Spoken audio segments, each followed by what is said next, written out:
is CNN breaking news.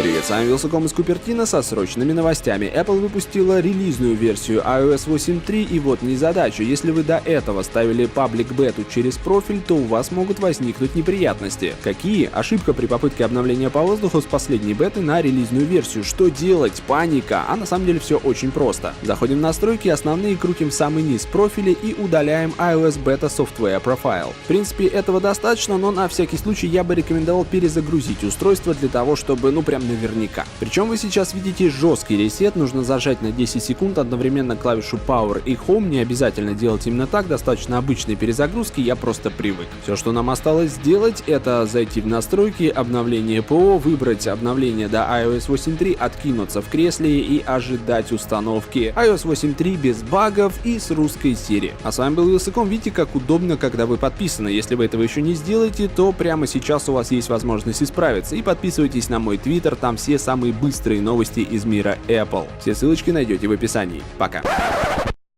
Теперь пора.